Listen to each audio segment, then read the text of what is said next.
What we have here, folks, is Josh got his foamy stuck on the roof. So we thought we'd pull a picnic table up here. It wasn't tall enough, so then I thought I'd blow him off. This is what you call the Indiana plane getter. So he's got a real long set of jumper cables. The problem of it is he can't see the airplanes from on the picnic table. Oh, that was embarrassing. I'm way off. You're way off. Okay. Yeah, them airplanes are to your right quite a bit.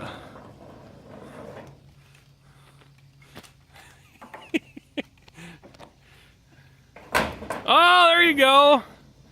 You hit them at least. I'm trying not to tear them out. Well, I don't think you got much choice at this point.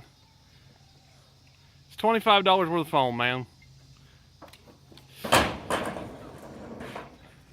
And this, ladies and gentlemen, is why Josh wasn't on the softball team. Alright, this is just embarrassing.